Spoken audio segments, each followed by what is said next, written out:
Bienvenidos al podcast de Visibilidad On. Hoy al podcast ha venido Guillem, cofundador y CEO de Eleva. Y bueno, primero de todo, Guillem, bienvenido. ¿Qué tal? ¿Cómo estás? Estoy bien, Josep, gracias por la invitación. Se me Qué hace un raro que poco me raro llames hablar Josep. contigo Sí, en castellano. bueno, Pero bueno, si quieres te llamo José, ¿eh? No pasa nada.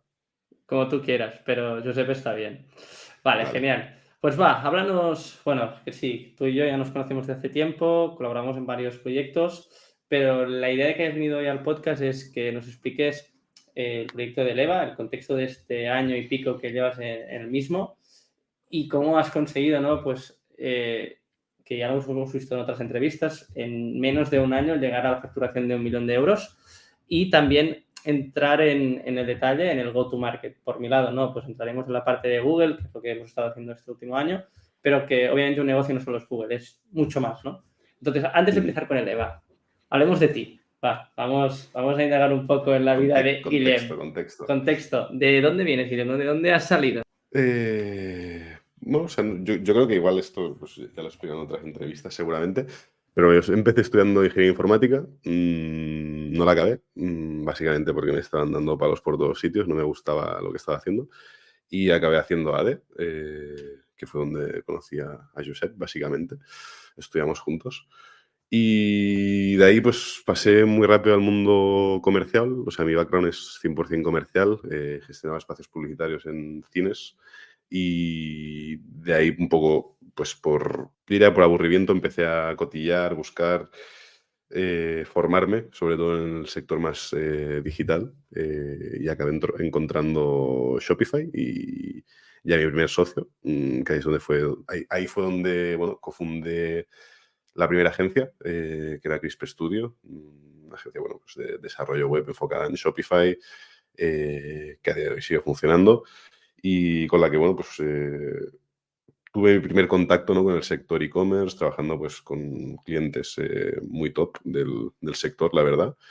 Y gracias a la cual pues, tuve la oportunidad de dar el salto a producto también, ¿no? Que es donde bueno, conocí a Tony, mi actual socio en Eleva, que no era más que un cliente más, por llamarlo así, ¿no? Con el cual teníamos muy buena relación y con el cual bueno, surgió la oportunidad después de la venta de Marmota en el año 2021 de liderar este proyecto, ¿no? Y también pues un poco cumplir con un poco ese sueño, ¿no? Pues de todo el mundo que está en servicio que quiere pasar a producto y a la inversa, ¿no? Cuando estás en producto quieres pasar a servicio. Entonces, un poco el pez que se muerde la cola.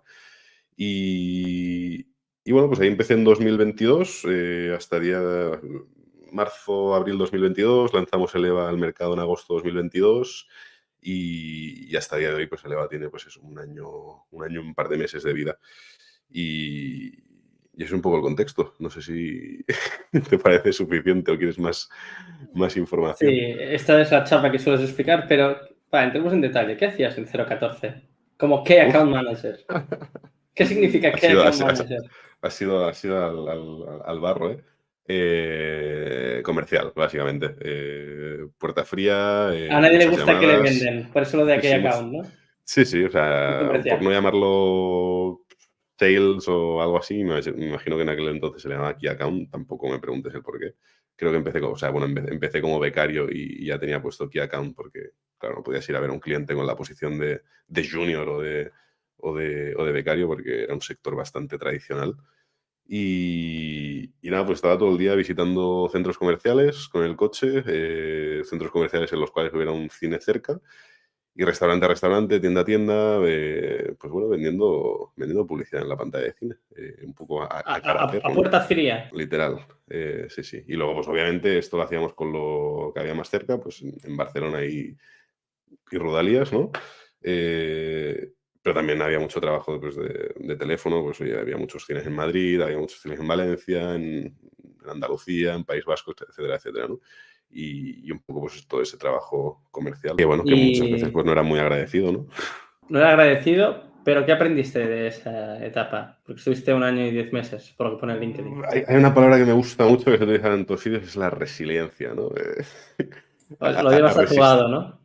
Lo llevo tatuado, sí, en el pecho.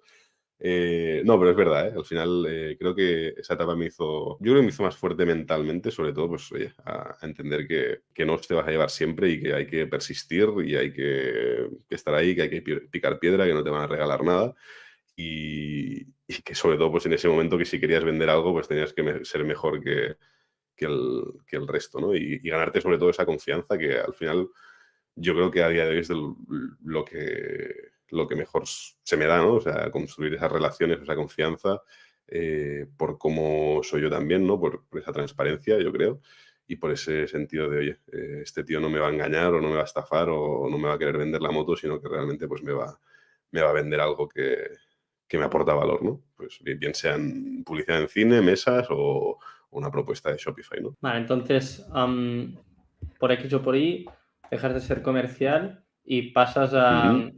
Y antes de A ser seguir siendo CEO comercial. en Crisp Studio, ¿qué haces cuando llegas? ¿Por qué entras en Crisp? ¿Cómo empieza? ¿Cómo empieza todo? Empieza con que encuentro a Kristaps, mi antiguo socio, que acaba de aterrizar de Letonia, ya aquí un año o algo así, o no llegaba, y que venía de trabajar pues, en proyectos de e-commerce, sobre todo en Shopify. En aquel momento aún se tocaba algo de Presta, algo en Magento, pero se estaba dejando bastante, y que me descubre pues, un nuevo mundo, ¿no? Una nueva oportunidad. Y literalmente pues empecé haciendo de comercial otra vez, con un producto muy diferente, ¿no? Al final era un servicio lo que estaba vendiendo, con una parte mucho más enfocada al detalle, a consultoría, a entender qué era lo que necesitaba el cliente. O sea, no era oye, tengo un espacio publicitario que cuesta X, dame la creatividad y la ponemos en pantalla y esto cuesta X 1.000 euros al mes, ¿no? Había una parte mucho más de entender lo que era la propuesta, necesidades, si realmente la tecnología en ese momento, pues Shopify estaba pues a la altura de lo que el cliente esperaba o el proyecto requería, ¿no? Y mucho trabajo pues, de educación y de aprendizaje, ¿no? O sea, recuerdo los primeros clientes que fue Brava Fabrics, si no recuerdo mal, que bueno, o sea, estábamos haciendo una migración en PrestaShop, que yo no sabía ni lo que era PrestaShop, ni lo que era una API prácticamente, ni cómo funcionaban las bases de datos, aunque tuviera un background mínimamente técnico. Ya os digo yo que no lo tenía, que en informática aprendí bastante poco. Y al final, pues, un poco aprender a base de hostias, pero sobre todo siempre con la misma vertiente comercial que ya venía trayendo, ¿no? Para entenderlo bien, tú entras en Crisp, está Kristaps haciendo de developer, por así decirlo, es ejecutando el proyecto, ¿no? Sí, sí. Con más developers, ¿vale? ¿Y cómo entra? O sea, por ejemplo, ¿cómo llega a Brava Fabrics? Pues piensa que en aquel momento tú ponías Shopify España y había 3 agencias. O sea, estaba literalmente O Digital, no sé si ya estaba FIC por aquel entonces y alguna más, y estaba Crisp. O sea, no había más oferta. Nadie sabía hacer Shopify por aquel entonces. Y tampoco te hablo de hace 10 años, o sea, te hablo de hace 4 años y medio. O sea, que Sí, tampoco. 2019. Vale. Sí, sí. Vale. Entonces, estáis posicionados en Google, por lo que entiendo, que Sí, tampoco había sí, mucha sí. competencia, tampoco había tantas búsquedas como ahora, ¿no? Sobre agencias Shopify. Ujú. Y Brand Fabric nos entra, hey, tengo una migración de Presta a Shopify. O sea, ya venía convencido de Ujú. que tenía que pasar a Shopify, ¿o no? Sí, sí, sí, ya venían con Shopify debajo del brazo. De hecho, creo que ya incluso recuerdo que Iván también le gusta mucho jugar, investigar y toquetear. Creo que incluso ya venían con la tienda creada, ya habían estado investigando, tocando y demás, pero sí que veían que, pues que su conocimiento se les quedaba corto, o incluso en aquel momento no había tantos recursos de Shopify para hacerlo ellos internamente, ¿no? Y ahí pues incluso hicimos alguna integración, recuerdo que tenían Odoo, también hicimos alguna integración eh, con algún carrier, un Aztex o un Seur de turno, ¿no? Y claro, en aquel entonces no había SendClouds, no había CP Pros, no había integraciones nativas, no había nada. O sea, todo se hacía prácticamente de forma custom, ¿no? Y, y eso fueron un poco los primeros pasos, pero ya te digo que era un rol muy similar, aprovechando obviamente mucho más unos conocimientos, pero muy similar a lo que había estado haciendo hasta ahora. O sea, en Genial. 0.14, vamos. Genial. Entonces, ¿cómo Guillem pasa de ser el account de Chris y al cabo de esto, de un año y pico, es el CEO? ¿Qué significa ser el CEO de Chris? ¿Qué significa ser el CEO de Crisp? Pues seguir siendo el account de Crisp, la verdad. Pero con otra etiquetita, ¿no? Que suena Había muy más chula y muy accounts. divertida. Terminaron abriendo más accounts, pero al final, y tú también lo sabes bien, la parte comercial siempre la acaba, bueno, al menos en una agencia, en muchos casos la acaba liderando el CEO. Al menos es quien tiene ese primer contacto, quien acaba preparando la propuesta, quien cierra el deal. El resto de accounts que habían eran más accounts de gestor, casi project managers, ¿no? Casi gestores de proyectos. Y fue un poco de forma orgánica y natural, pero porque llegó algo que se llamaba COVID, que a algunos de nosotros nos favoreció y a otros pues los mató, ¿no? Y hubo 2 meses de incertidumbre hasta que de repente pues el teléfono no paraba de sonar, todo el mundo quería una página web, todo el mundo tenía que vender, todo el mundo quería un Shopify y pasamos de ser 5 personas a 35 bueno, en un año y poco, un año y medio, te diría. Entonces, en un año y medio pasáis de lo que decías, ¿no? 5 personas a 35. 30 personas en menos de un año. Cultura, Sí. operativas, sistemas. Vale que hacías Cambiando, account. cambiando cada 2 semanas la cultura, bueno, la cultura no, perdón, pero sí los sistemas, las operaciones, los clientes, trabajamos con una Sana se nos quedaba o no nos gustaba, empezamos a trabajar con ClickUp, de repente ClickUp nos fallaba, volvíamos a Sana, probábamos Monday, tenías que definir o tratar de definir cómo trabajabas los clientes que eran clientes one shot versus los clientes recurrentes y esto prácticamente cada 2, 3, 4, 5, 6 meses lo tenías que ir renovando, pues porque el tipo de cliente te cambiaba o la estructura de equipo que tenías había escalado y ya no era sostenible trabajar con clientes que facturaran menos de X, ¿no? Entonces, fue bastante loco y te diría que en ningún momento llegamos a tener, o al menos yo no llegué a tener la sensación de que fuera una máquina bien engrasada, pero porque evolucionaba Bueno, es que en tan constantemente, poco ¿no? tiempo no hay forma de engrasar nada. Ahí vas apagando fuegos como puedes, ¿no? Sí, sí. Entonces, con este contexto, hemos hablado un poco, ¿no? De tus inicios. La idea tampoco del podcast, como es un podcast de e-commerce, no hablaremos de operativa de agencia, aunque sería muy guay. Ya os dejaré un enlace de un podcast que se llama Escalando Agencias de Miguel y Corti, Y Corti, que ahí pues se puede hablar, que incluso creo que grabaste un podcast allí, ¿no? exacto, sí, sí, hay un episodio en el que hablamos justamente de esto. Nada, pues si eres agencia y estás escuchando este podcast, vete hacia allí, que está muy tocho, y aquí vamos a hablar de e-commerce. Así que va, empecemos a hablar de Leva. Contexto, primero, para que el oyente entienda de qué estamos hablando. Facturación, tráfico medio mensual, ticket medio, Vale, recorrido, equipo. bueno, empiezo explicándole Leva porque sería un Sí, poco obviamente. egocéntrico, ¿no? Dar por hecho que todo el mundo conoce Leva, aunque estoy seguro que mucha gente ya lo conoce. Y si no, deberíais conocerlo. Al final, Eleva pues, es una marca nativa digital que nace pues, un poco con el propósito de cambiar la forma en la que se trabaja, tanto en oficina como en casa, con muchas vertientes, pues sobre todo el bienestar, salud, productividad y otros muchos beneficios. Y al final lo que vendemos principalmente es un producto que son escritores elevables, ¿vale? Con el mensaje de que se adapten a tu vida y a tu trabajo, ¿no? O sea, no solo a nuestro trabajo, pero es que al final ya nuestra vida, nuestro día a día es pasar muchas horas sentados delante de un ordenador, bien sea trabajando, socializando, jugando, etcétera, etcétera, ¿no? Y bueno, pues veíamos que había un problema, que había una oportunidad, que en muchos otros mercados, pues en Estados Unidos prácticamente todo el mundo ya tenía un standing desk, o sea, la gente ya no se planteaba comprarse un escritorio normal, sino que ya el standing desk es el estándar, que incluso en países nórdicos había regulaciones que estaban empezando a, por ley, obligar a las empresas a tener un porcentaje mínimo de escritorios regulables en altura para los trabajadores.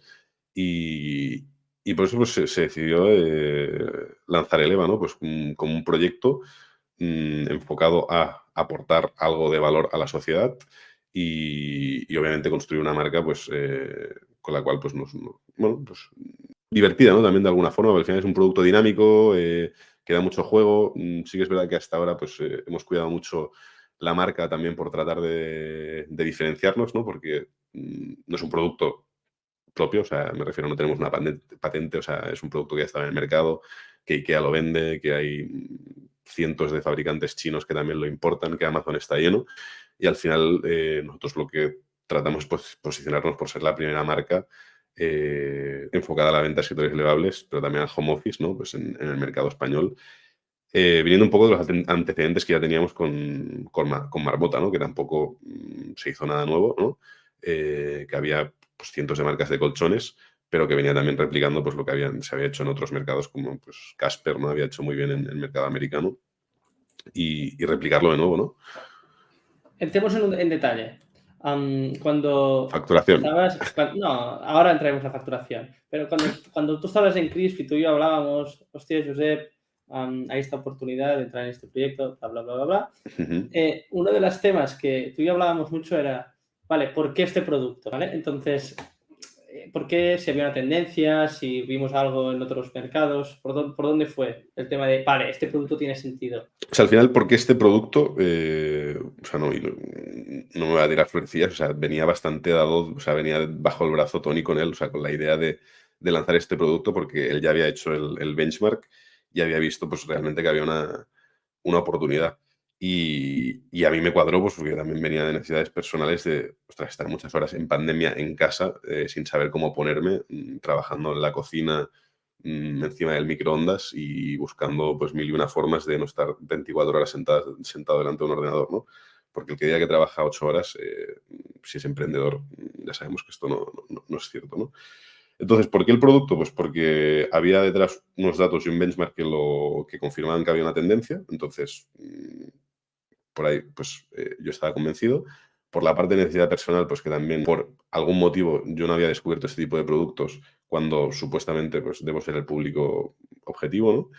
Y después sí que había un factor en contra, ¿no? Que yo siempre había dicho que a mí me gustaría meterme en un proyecto, ¿no? Que tuviera un producto de suscripción, un producto de recurrencia. Y al final, pues esto es real que no tiene recurrencia alguna, ¿no? Y también pues lo vi como un challenge y dije, ostras, igual la recurrencia es muy bonita, pero también tiene otros dolores de cabeza, ¿no? Que al final, bueno, pues cada casuística, cada negocio, pues tiene sus particularidades, ¿no? Pero yo diría que fue por eso, o sea, al final la visión fue más de Tony, de la oportunidad, y yo pues tampoco voy a decir me he limitado, ¿no? Pero sí que me he limitado a ejecutarla, ¿no? A ver, partiendo de que no te has limitado solo a ejecutarlo, sino que aquí hay muchas cosas detrás. También cuando hablábamos, y vuelvo a este tema, ¿no? De por qué decides, ¿no? De decir, vale, hostia, yo tengo una posición acomodada, entre comillas, en una agencia que ya funciona y paso a un proyecto desde cero. Y cuando hablábamos del producto, era una locura, y ahora estaba volviendo a revisar, cuando tú mirabas Standing Desk en todo el mundo, en Google Trends, la tendencia de búsquedas loca que había. Sumándole a lo que tú decías, ¿no? El trabajo en remoto se está amplificando, veías tendencias que en los países nórdicos por regulación se tenía que utilizar ese tipo de escritorio en las oficinas. Entonces había una serie de datos que decías, ostras, tiene sentido. Y después, Sí. obviamente, lo que comentabas de el background de tu socio, ¿no? A nivel, que ahora entramos en esto, a nivel operativo. Exacto, a nivel producto, a nivel, bueno, industria, ¿no? O sea, Tony también venía de tener tiendas de mueble, o sea, lleva muchos años teniendo tiendas de mueble y tenía al final el know-how, ¿no? Y creo que si estabas buscando un poco el porqué, ¿no? De por qué dar el salto de un proyecto a otro, creo que has dicho una palabra que es acomodado, ¿no? Y creo que eso lo define muy bien, ¿no? O sea, creo que soy una persona pues, que cuando está acomodado pues, tiende a aburrirse, ¿no? Y sentía pues, que sí, que Crisp pues, puede ser un proyecto que en lugar a lo mejor de ser 35, podríamos haber acabado siendo, pues, no sé, 100 personas, me lo invento. Y eso era un challenge, pero yo tenía ese feeling de que al final pues, iba a acabar siendo siempre lo mismo, ¿no? Pues cliente, proyecto, propuesta, entregar y vuelve a trabajar otro cliente. Sí que es verdad, pues oye, al final vas picoteando, vas viendo y eso también me gusta y me mantenía motivado, pero bueno, sentía que estaba acomodado y esto pues me hacía salir un poco de la zona de confort y de algo totalmente inexplorado para mí, que era el producto. O sea, yo no no tengo ni idea de desarrollar producto o de estrategia de producto o de un go-to-market de un producto. O sea, puedo haberlo visto hacer a cientos de marcas, ¿no? Y de alguna forma, pues tener un mínimo conocimiento de, oye, pues, ¿qué tenemos que hacer? Pues hay que desarrollar la marca, hay que hacer un business plan, hay que ver pues, los costes de transporte, hay que ver la logística, cómo se trabaja, hay que hacer una estrategia de redes y de paid. O sea, al final, pues son conocimientos que, bueno, pues de estar todo el día hablando con clientes, integrando a clientes y tratando de resolver o de ayudar a esos clientes, aunque realmente nosotros solo ofreciéramos servicios de desarrollo, al final la relación que teníamos con el cliente era muy cercana y el cliente cuando tenía una necesidad siempre te la acababa transmitiendo y tú pues por inercia tratabas de acabar buscando pues, una solución para el cliente, ¿no? Pues sin ir más lejos, cuando alguien preguntaba por SEO o por Google Ads, pues al final yo de alguna forma siempre acababa recomendando a Josep o a Vigiliatón, pero porque era lo que sabía o confiaba en que funcionaba, ¿no? Y poco a poco, pues bueno, pues iba cogiendo ese know-how, pero nunca lo había aplicado, ¿no? Entonces yo creo que era un challenge también para mí de ver, ostras, he ayudado a muchas marcas o a muchas empresas a crecer, ¿no? Pues por la parte únicamente más tecnológica de e-commerce, pero ver, pues, oye, pues, si yo también era capaz de hacer eso, pues aplicando un poco todo ese conocimiento. Trasladándolo a la persona que nos está escuchando, ¿no? Ostras, un proyecto en un año, han llegado a facturar 1 kilo, vendiendo escritorios elevables. Aquí las ventajas injustas, ¿no? Es decir, lo que decíamos, al final, tú vienes de una agencia de montar Shopify a mansalva, tienes todos los datos de estos e-commerce, tienes un contexto. Además, lo que hablábamos, producto en tendencia.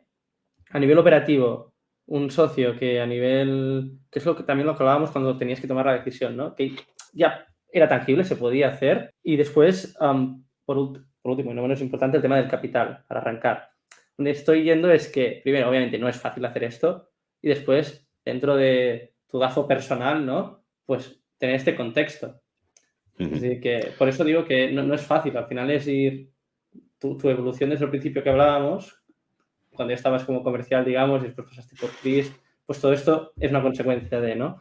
Es importante resaltarlo porque a veces se simplifica de, no, es que claro, porque ahora hablaremos del capital, o sea, en vuestro caso levantasteis capital. Sí, bueno, o sea, al final había una inversión inicial pues, por parte de Tony, ¿no? Y luego pues, se ha levantado algo de capital, aunque realmente el modelo de negocio pues, hace que la empresa sea bastante autosostenible, ¿no? Y la idea pues, ha sido tratar de diluirse lo mínimo posible pues, para una posible venta a futuro, ¿no? Y no diluirse gratuitamente. Pero sí que es verdad pues, que al final, yo cuando empecé, o sea, hablando claramente, para mí era nuevo el hecho de estar quemando dinero, ¿no? Decir, ostras, yo venía de la agencia y digo, ostras, es que yo si a mí no me entra dinero mes a mes, yo no puedo pagar las nóminas, ¿no? Y en ese momento era un momento de quemar dinero, de pagar proveedores, de pagar diseñadores, de pagar fotógrafos. Y era como un poco ese, wow, o sea, ver la cuenta del banco bajar literalmente y que no entraba ni un solo euro, ¿no? Hasta que lanzas, ¿no? Y ahí, pues ahí, bueno, un cambio de mindset de decir, ok, vale, esto es un concepto diferente de lo que venía a hacer hasta ahora, ¿no? Y al final, pues también muchos aprendizajes de controles de caja, de caja, bueno, o sea, flujos de caja muy diferentes, ¿no? De los que venía acostumbrado, que poco a poco has de ir aprendiendo cómo funcionan. Pero sí, literalmente el tema del capital es un factor muy importante y que también nos ha hecho crecer a la velocidad que hemos crecido. O sea, considero que emprender así es relativamente sencillo versus la persona pues, que está en su casa, a lo mejor escuchando este vídeo y dice, ostras, yo también quiero montar el EVA. Ostras, pues que es que igual se han dado una serie de factores que no son tan fáciles de conseguir, ¿no? Desde los proveedores, el capital, el equipo, la oportunidad, etcétera, etcétera, etcétera, ¿no? O sea, hay un factor ahí de momentum, de saber aprovecharlo, que también es muy, muy importante. 100%, 100%. Que es lo de siempre, ¿eh? Que al final el lanzarte al mercado a competir sin tener estas ventajas injustas no es fácil. O sea, ir a competir con el EVA, que ya teníamos, bueno, ya hay un FlexiSpot, ya hay un IKEA, hostia, irte a pegar con esta gente no es para nada fácil.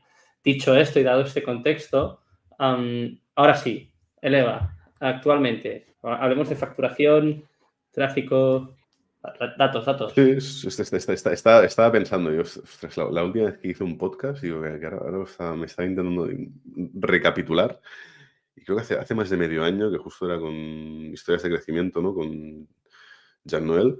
Y creo que ahí él publicó una exclusiva, ¿no? De 1 millón de euros de facturación Aún no habías llegado, pero ayer me no, pasaste la claro, foto. claro que no, ¿no? Y 2.000 mesas vendidas. Y hostia, mierda, ya he hecho aquí bueno, o sea, ¿sabes? Digo, ya nos va a agafar, ¿no? O sea, es como... Era un poco el gancho para que la gente escuchara el podcast, ¿no? Pero realmente eso era una previsión, o sea, era un objetivo. O sea, no, en ese momento no era real, ¿no? Ahora Ahora ya sí. podemos decir que hemos llegado al 1.000.000. A mí siempre me gusta hablar en neto, o sea, es 1.000.000 bruto, pero bueno, es 1.000.000, te guste o no.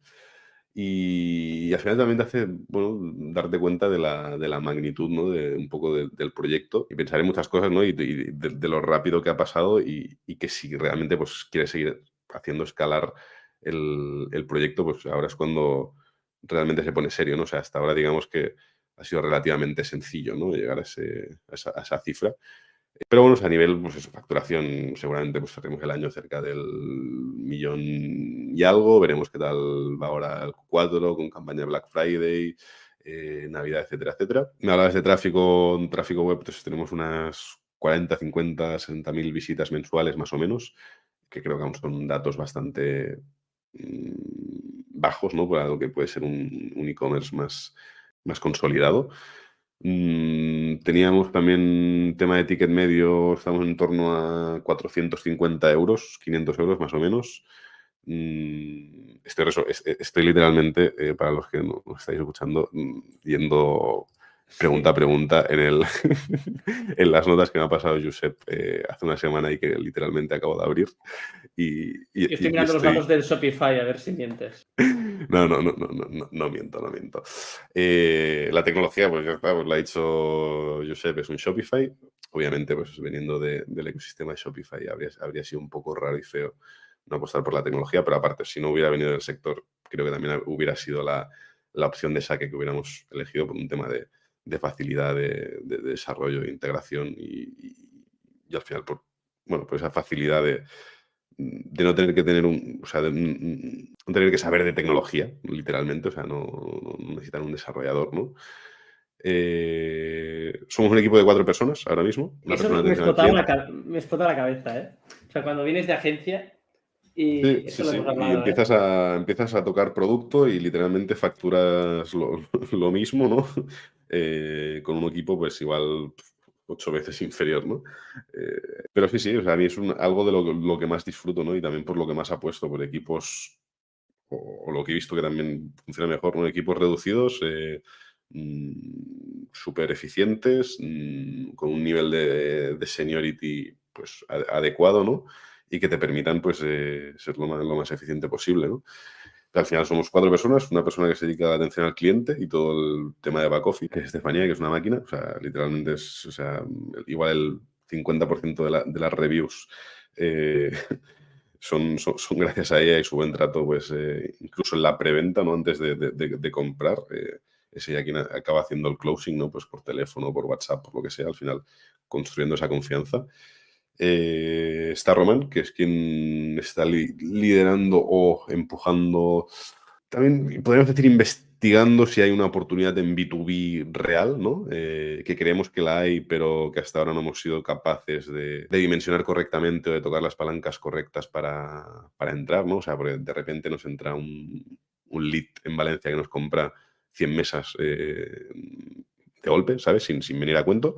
Y luego nosotros tratamos de ir a estudios de arquitectos o diseñadores interioristas para ver si rascamos algún proyecto y nos podemos tirar pues, meses esperando, ¿no? O picando piedra. Entonces aún estamos tratando de entender cómo funciona el canal y Román es quien está llevando toda esta parte. Perdón, antes de pasar de Y Román, me interesa sí, mucho. Es decir, no pasemos de él, que es no, es buena suficientemente gente. importante. Pero en este caso, Román, ¿no? Equipo pequeño, que al final también un pelín multidisciplinar, ¿no? hablas, que al final es, para lo que entiendo yo, un comercial que le pondríamos el LinkedIn account, B2B, ¿no? Para vender Sí. escritorios elevables, sillas. Ahora se lleva más lo de business developer. Sorry. Vale, entonces, o sea, su rol es ir a picar puertas y leads de inbound, digamos, que vienen gracias al SEO, guiño, guiño, sobre propuestas de B2B. Es esto lo que hace Román. Sí, pero ya no es tanto picar puertas, que también, pero nos hemos dado cuenta que, o sea, el picar puertas, a diferencia de cuando yo vendía pantalla de cine, o sea, al final anunciarte en la pantalla de cine, pues lo puedes hacer porque es un restaurante y quieres tener más visibilidad, ¿no? O traer más gente porque tienes una oferta o lo que sea, ¿no? Pero vender una mesa a puerta fría no es lo mismo. O sea, al final es muy jodido llamar a alguien o enviar un correo a alguien, ¿no? Y hemos tocado más de 500 empresas, creo. Y que estén justamente o que tengan justamente la necesidad en ese momento de comprar una mesa, pues porque están cambiando de oficina, o porque están abriendo una oficina nueva, o porque han cambiado de coworking a una oficina. O sea, es muy complicado encontrar a alguien justo en el momento cuando tú le llamas o cuando tú le envías un correo en el que quieren comprar una mesa, ¿no? Entonces, esa estrategia más de picar puerta para B2B, al menos en nuestro producto, nuestro negocio no funciona, ¿no? Entonces, pues poco a poco hemos ido testando, probando, pivotando en la estrategia hacia una estrategia mucho más de evangelizar en cuanto al producto y generar esa necesidad, ¿no? Y estar en el top of mind de la gente, pues cuando vayan a hacer ese cambio de oficina, que igual no es ahora, pero es dentro de 1 año y medio, ¿no? O cuando, pues, no solo la oficina, pues igual hemos contactado para la oficina, pero es que resulta que luego también hacen jornada mixta y tienen un despacho en casa, ¿no? Y quieren comprarse la mesa para casa, ¿no? O sea, hay mucho B2B2C, ¿no? También, que está funcionando muy bien. Pero bueno, o sea, poco a poco hemos visto que esa oportunidad no es tanto picar puertas, sino evangelizar y enseñar, ¿no? O sea, estamos viendo, o sea, enseñar sobre todo lo que hacemos, ¿no? Enseñar, pues, oye, pues ahora justamente, hoy en LinkedIn hemos publicado un proyecto que hicimos hace un mes y medio en Málaga, de unas oficinas de 40 puestos de trabajo, que es un proyecto que se llama Leo Vegas, una empresa de apuestas deportivas. Y al final es lo que el B2B busca, ¿no? O sea, ver que otras empresas ya lo están haciendo, qué les va a aportar eso a ellos, ¿no? Pero oye, que le envíes un correo cuando ya tienen 100 correos más al día diciéndole, oye, ¿conoces el EVA? ¿Sabes lo que hacemos? ¿Te habías planteado tener escritorios elevables? ¿Sabes los beneficios para, oye, pues para la gente que trabaja de pie sentado? O sea, sí, ok, estamos ahí, pero me refiero, no nos aporta valor a día de hoy. Entonces, y es muchas veces lo que hablamos tú y yo también, ¿no? Que o sea, hoy en día las empresas se convierten en empresas de contenidos, ojo, empresas de generar contenido. Sí, media company. Y es lo que... Sí, un media company, literal. Y es poco a poco lo que estamos picoteando, ¿no? Pues ver y que está funcionando, ¿eh? Pues convertirnos más en un media company, generar contenido de calidad, pues incluso por newsletter, en lugar de pues picar a la puerta de las empresas, pues enviarles una newsletter mensual con lo que hemos hecho, las novedades en el EVA, o hablando de estas tendencias en países nórdicos, ¿no? O sea, contenido que aporte algo de valor y que ayude a seguir quedándonos en el top of mind de la gente en lugar de hola, soy Román de EVA. Este mes escritorios al 20%, ¿no? O aprovecha Black Friday. Que se puede hacer también, pero por lo que estamos viendo, pues no funciona, ¿no? Y ese es un poco el rol ahora mismo de Román. O sea, yo no lo veo tanto como una parte comercial, que sí, pero sino más todo este trabajo de campo de, oye, ver qué palancas hay que tocar y cuáles funcionan pues para penetrar este B2B. No, segmento esto del es mercado. un cajón gordo. Va, ¿quién más? Sí, sí. Llevamos 2 personas. Estefanía, atención al cliente, Román, Sí. business developer, luego está Ferran, que se encarga de toda la parte operativa. Al final, pues tenemos una relación muy directa con proveedores, hay mucha parte numérica, marginalidad, precios. Creo que este es uno de los puntos claves, ¿eh? O sea, que es muy interesante como Sí, lo habéis es, planteado. la unos puntos operativa clave. de este proyecto?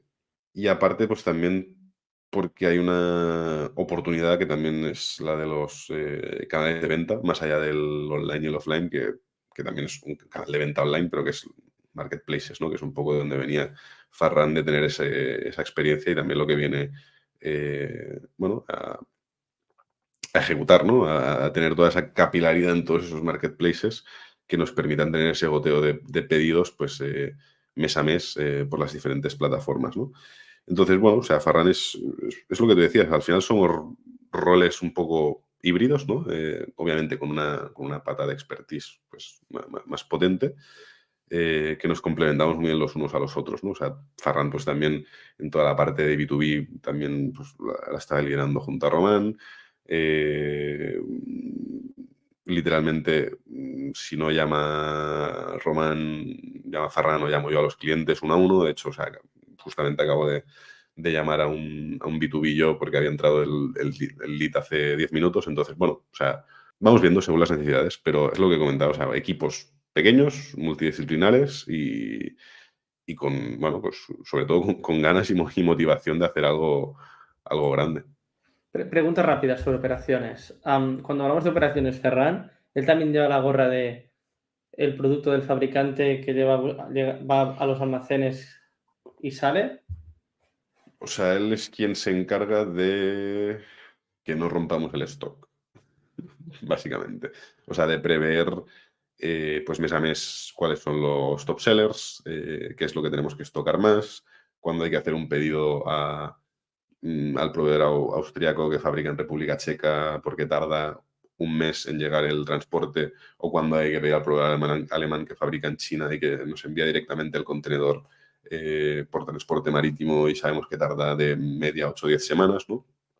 Y es quien trabaja muy de la mano pues, con el proveedor directamente para que esto pues no, bueno, esté muy hilado, ¿no?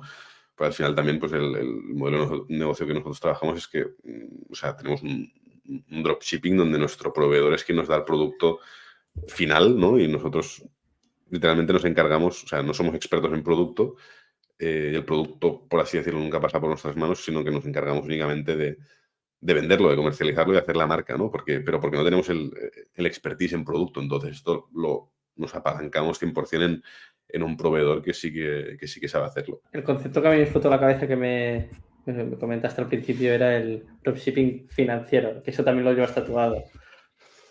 Sí, este lo llevo en la espalda, ¿no? En el pecho ya Es no quedaba grande. espacio. Ahí tiene resiliencia. No, ahora en serio. A nivel de operaciones es un proyecto que me flipa mucho el concepto de que a mí también me hiciste abrir los ojos de, ostras, cómo emprender un proyecto de esta tipología de primero es el go-to-market. El primer año ahí lo que vas a hacer es conseguir la visibilidad del producto, validar cuáles son los canales que te aportan estas primeras visitas y estas primeras ventas, pegando al kilo. Y una vez ya tienes todo este flujo, toda esta marca, que para nada es fácil construirla, es decir, una web decente, producto bien acabado, etcétera, ahí empiezas a entender que es la fase 2, ¿no? Lo que también hablabas de mejorar estas operaciones, que aquí habrá mucho curro. Sí, bueno, mejorar y, pues, y hacerlas escalables, ¿no? O sea, no sé si estamos en el punto de mejorarlas aún o de optimizar, porque aún, o sea, yo creo que sí que hemos estado en fase hipergrowth, pero yo creo que, o sea, aún estamos en fase growth, ¿no? O sea, la intención ahora es hacer un 10x, ¿no? En lo que sea, 3, 4, 5 años.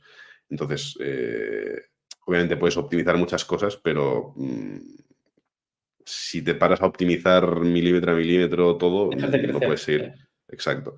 Entonces, hay que encontrar un balance, obviamente, porque hay muchas cosas que optimizar. Puedes optimizar muchos costes desde fabricación, transportes, se puede optimizar la web pues, para vender más. O sea, obviamente vas a ir optimizando cosas, ¿no? Pero no vas a ir al hilar súper fino, al menos por ahora, hasta que tampoco tengamos los recursos, ¿no? O sea, al final somos un equipo de 4 personas que no permiten a una persona estar, por ejemplo, todo el día mirando el e-commerce, ¿no? Que es algo que pues, a mí personalmente me encantaría poder hacer. Y como tú decías, pues sí, tienes una web súper decente, pero en la cual se podría experimentar muchísimo más, se podría testar mucho más, se podría, ¿sabes?, hilar mucho más fino, ¿no? Pero bueno, los recursos son los que son y son limitados, ¿no? Al final también es el tiempo de todo el equipo. 100%. Vale, entonces, hemos hablado de operaciones. ¿Qué falta en el team? Bueno, luego hay muchos satélites, o sea... Sí, 100%. O sea, al final es el equipo ejecutor, ¿no? O sea, pues obviamente falto yo, que pues me meto donde haga falta, ¿no? Que soy un poco más el director de orquesta o el que reparte el juego. Pero al final luego pues tenemos una agencia de contenidos que nos ayuda con toda la parte también de posicionamiento de marca, de copies, de creatividades para performance, la agencia o las agencias de paid, ¿no? Pues una más enfocada a Meta, otra enfocada a Google, SEO, etcétera, pues que al final nos traen ese conocimiento que nosotros no tenemos o no tenemos el tiempo o podemos tener, pero a lo mejor no tenemos el tiempo para aplicarlo, ejecutarlo, ¿no? Y muchos otros satélites, ¿no? Pues que a lo mejor son de forma más puntual, pues cuando hay que hacer un shooting o crear unos renders, incluso expertos en producto, ¿no?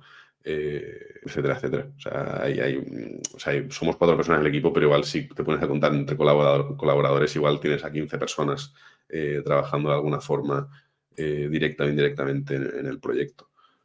100%. O sea, solo con la agencia de Google, que os hacemos la parte de SEO Google Ads, hablas con Estela, con Pera y conmigo, 3 personas, ¿no? 3 interlocutores.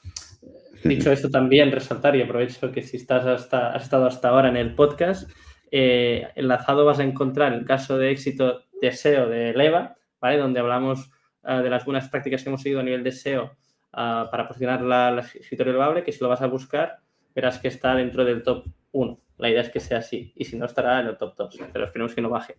Dicho esto, hemos hablado de ¿Ya has metido equipo. la cuña publicitaria? Hombre, solo faltaría. Entonces, dicho esto, países. Esta es la conversación que siempre tenemos tú y yo. ¿Qué tal los países? ¿Hacia dónde vamos? ¿De dónde venimos, no? ¿Quién somos? Las preguntas de, de siempre. Los países es algo que a mí me encantaría, o sea, acelerar y abrir mucho más rápido, pero al final no vendemos camisetas, no vendemos zapatillas, no se puede enviar en una bolsa de plástico o dejar en el buzón, ¿no? Como en otros productos. Vendemos escritorios que pesan entre los 2 bultos, el tablero y las patas, tranquilamente 40-45 kilos. Y que tampoco se puede dejar en un pick-up point, ¿no? Entonces, tiene, pues bueno, ciertas peculiaridades. Entonces, no es lo mismo enviar una mesa desde Tarragona, donde tenemos el almacén, a Madrid, que tenerla que enviar a Suecia, ¿no? Entonces, bueno, o sea, poco a poco los países pues los vamos testando. Hemos hecho un test, hicimos un test yo creo que ya 4 o 5 meses en Alemania y Francia. Por un tema de costes, de adquisición y por la etapa en la que se encontraba la empresa, pues se decidió parar porque no es que no estuviera siendo rentable, pero el mercado alemán es un mercado bastante grande, ¿no? O sea, literalmente es el mercado que casi todos los e-commerce con los que había trabajado en la agencia es el mercado al que atacaban primero, pero por un tema de mentalidad, de tamaño y de que la gente está súper acostumbrada a consumir online, pero también tiene regulaciones, ¿no? En cuanto a los standing desk en este caso. O sea, no puedes vender un standing desk que no esté certificado con X y Z, ¿no? Garantías en ese mercado, ¿no? Entonces la gente se lo mira mucho, los CPM están por las nubes y bueno, decidimos pararlo. Y decidimos poner más el foco en Francia, también a través de marketplaces, ¿no? Pues teniendo visibilidad en Maison Dumont, activando ads y campañas en Francia y que esto de alguna forma pues retroalimentara todo lo que la visibilidad que ya estamos teniendo a través de Maison Dumont. Países como Portugal, Italia, Alemania, pues son países, o sea, que tenemos abierta la venta, pero no estamos haciendo foco ni publicidad, pero que tarde o temprano sí que empezaremos a activar. O sea, yo tengo grandes esperanzas y el equipo igual está un poco harto de que lo diga, pero tengo grandes esperanzas en Italia, pero porque es un mercado que veo muy similar al español en cuanto a mentalidad y a consumo. y que es un mercado en el que no hay ningún player aún, y que literalmente podemos ser el Eleva de Italia, ¿no? Igual que en Alemania sí que hay alguno, o en Francia puede haber también alguno, en Italia no hay nada, ¿no? Pero bueno, es una cuestión también de foco. Estamos en el mercado español, en el cual aún tampoco, pues, no nos lo hemos acabado ni nos lo vamos a acabar, ni de broma en mucho tiempo, ¿no? Entonces también hay que, bueno, acabar de posicionarnos y testar muchas cosas, pues nuevos productos dentro del mercado antes de sacar la patita en otros mercados, ¿no? O sea, sí que lo estamos haciendo, pero a través de lo que te digo, esa estrategia a través de marketplaces que también pues, podamos retroalimentar de alguna forma trayendo tráfico a nuestra web. Pero sí, países sí, internacional sí. Lo que pasa que, bueno, la casuística de nuestro negocio pues hace que no podamos ir tan rápido como otras marcas podrían ir, ¿no? 100%. Vale, entonces, bueno, los inicios del proyecto, ya lo hemos hablado un pelín por encima, ¿no? Pero al final es esto, ¿no, Tony? Os conocéis, os encontráis, pasas del proyecto de Crisp a Eleva, empiezas a ejecutar el proyecto desde cero. Ojo que no paso, hay un momento que estoy entre los dos proyectos que fue bastante... Cierto, es verdad.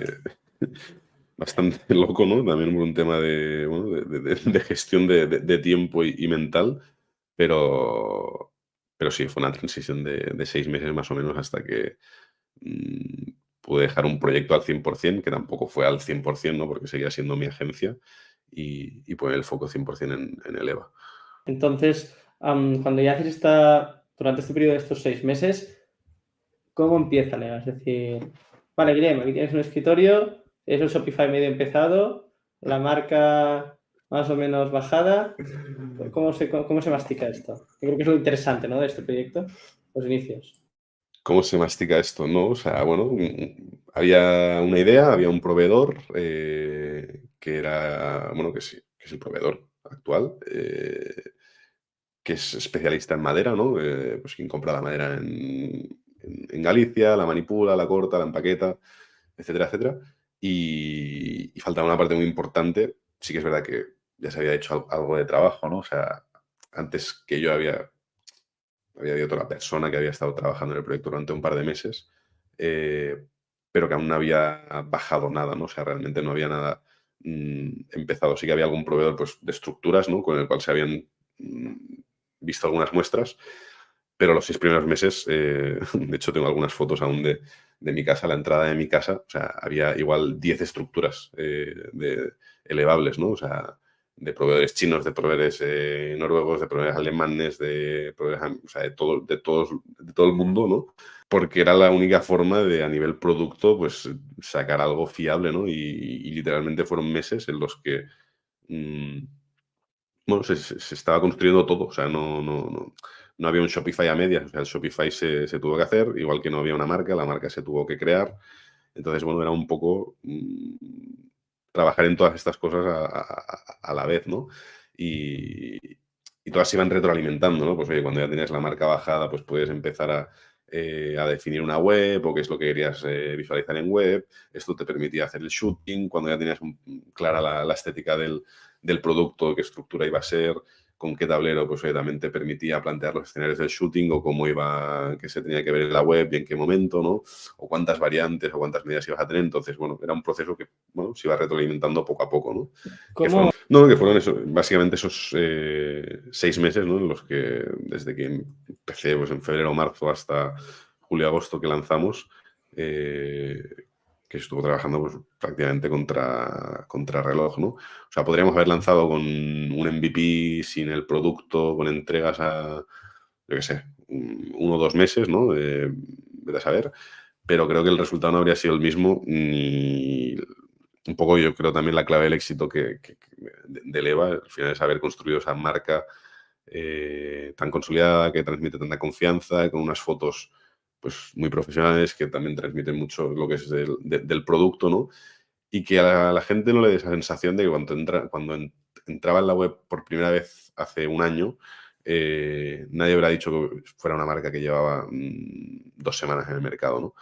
Y pues un poco también la atracción que ha podido coger el proyecto desde ese inicio, ¿no? O sea, también es una discusión que hemos tenido muchas veces, ¿no? O sea, salir con un proyecto MVP y a ver qué pasa y recibir feedback del mercado, ¿no? O salir con algo pues más con cara y ojos, ¿no? En mi caso, pues tiré más por la parte de cara y ojos. Seguro que hacerlo en MVP habría funcionado, no sé si mejor o peor, pero a día de hoy creo que gran parte del éxito a día de hoy de Leva es haber podido consolidar esa marca desde el día uno, ¿no? Vamos a este tema un poco heterogéneo, ¿no? De la marca. ¿Cómo se baja una marca en 6 meses? ¿Qué significa bajar una marca? Que no hay nada. A ver, no hay nada y lo hay todo, ¿no? Al final la marca creo que respira... No te rías, es verdad. Eso O me sea, lo al voy a final tatuar.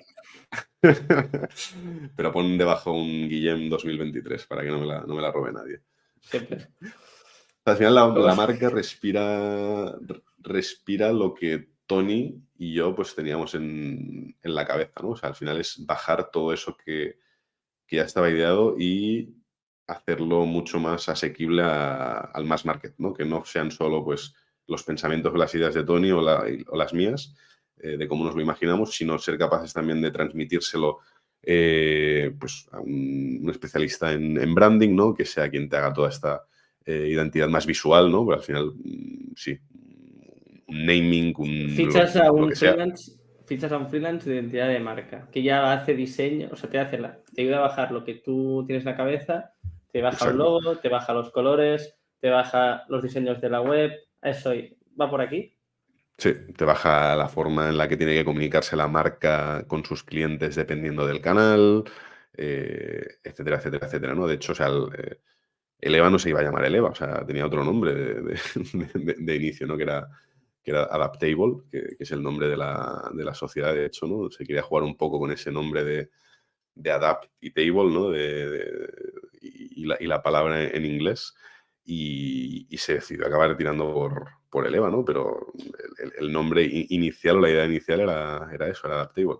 Entonces, bueno, pues también estas decisiones, pues de la mano de expertos, ¿no? Al final, porque en el sector, pues poco a poco vas construyendo la marca y cuando ya tienes la marca construida, pues ya sabes qué es cómo quieres que esto se plasme en la web, cómo quieres que esta marca se plasme en unas fotos o cómo quieres que transmitan las fotos porque ya sabes lo que quiere transmitir la marca o cuál es la identidad visual. Entonces, bueno, es un trabajo, como tú dices, un poco, al inicio un poco fumada, ¿no? De decir, ostras, pero realmente esto la gente va a ser capaz de percibirlo, ¿no? De decir, ostras, la gente se va a quedar con la marca.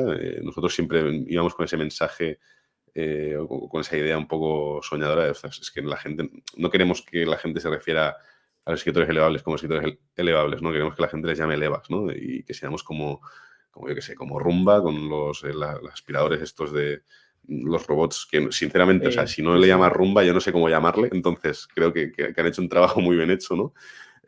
O los Kleenex, o Donuts, o Chupa Chups, o con miles de otras marcas, ¿no? Que al final han conseguido quedarse con esa, bueno, con ese nombre, ¿no? Aunque luego haya cientos de competidores, ¿no? Entonces, coges el freelance, bajáis un logo, unos colores, un diseño de la web, unas firmas de correo, el naming. Como consecuencia también hacéis los shootings para empezar a bajar la web, cosa que tú ya los tenías bastante pelados de hacerlo, porque habías hecho bastantes en Crisp. ¿Cuánto vale esto? Tranquilamente, ¿qué? 50.000 euros, algo más. Sí, sí, sí, entre diseño, shootings, marca, contenidos, etcétera, etcétera, etcétera. Por ahí andaría, más o menos.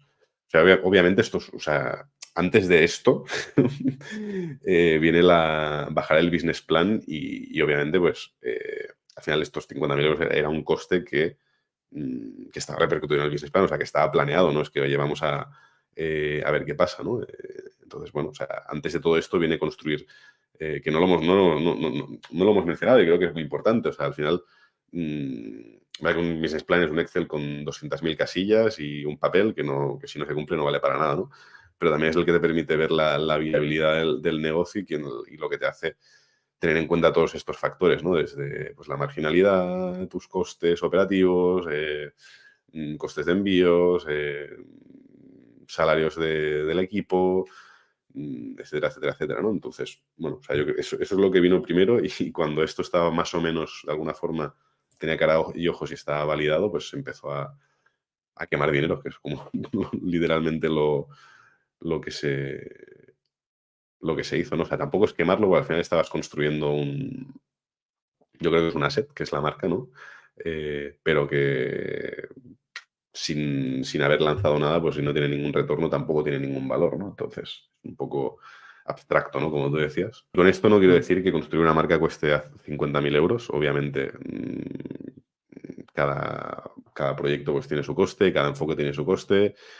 Se pueden haber hecho muchas más cosas in-house, igual que se pueden haber externalizado muchas más cosas, pero bueno, o sea, es un poco también en base a los recursos y lo que sería construir, pues lo que tenía más sentido hacer. Y también por la velocidad, ¿no? Porque Tony también venía con un reto de decir, oye, estamos a febrero o marzo, tenemos que salir en junio, ¿no? Y era como un poco, vale, ok, pero ¿qué tenemos, no? ¿Qué tenemos para lanzar en junio? Y bueno, al final se tenían los recursos y se pudo conseguir no lanzar en junio, pero lanzar en julio-agosto, que vamos, o sea, me parece un logro brutal. Fantástico. Entonces ya tenemos una foto inicial. El que está escuchando el podcast y lleva una hora de chapa. Esto es todo el Estamos contexto. en lo inicial y solo llevamos una hora. Entonces, si has llegado hasta aquí, eres el puto ama, ¿vale? Entonces, ahora la idea es que ahora hablemos de la chicha. Entonces, aquí los que más hardcore que os habéis quedado hasta aquí, vamos a hablar de, ok, ya tenemos este e-commerce bonito, espectacular, que es creíble, que parece que lleva más de 5 años en el mercado. Ok, ¿cómo conseguimos que la gente se entere que vendéis escritorios elevables y queréis ser los Kleenex de los escritorios elevables? ¿Cómo se empieza aquí? ¿Por qué no coges otra ¿Cómo marca que no empezamos sea? esto? ¿Por qué coges otra marca que no sea Kleenex? Me ha hecho mucha gracia cuando lo has dicho. Pero ortodotis, me da Ojalá, igual. ojalá lleguemos a ser Kleenex, ya te lo digo también. Sí, sí. ¿Cómo En haces que agosto. la gente se entere de Vale, que que me vendes llamas escritorios y te lo monto elevables? todo yo, ¿no? Pero te voy a dar el protagonismo. Pues por empezar a activar canales de venta. O sea, bueno, o sea, primero pues optamos por hacer también una estrategia, por hacer un poco de bombo en prensa, básicamente pues también por el background que teníamos. Consideramos pues, que al final los canales por los que la prensa de este tipo de proyectos más startuperos digitales se suele mover, también es donde se concentran muchos de nuestros potenciales compradores, ¿no? de escritorios. Entonces, se decidió hacer, pues, apostar por eso. Una de las palancas era eso, hacer un PR, ¿no? En medios digitales, activar, pues, obviamente, canales más de venta directo online, pues, como puede ser Meta, Google, LinkedIn nos activó inmediatamente después, o sea, LinkedIn Ads, pero también está dentro del marketing mix a día de hoy.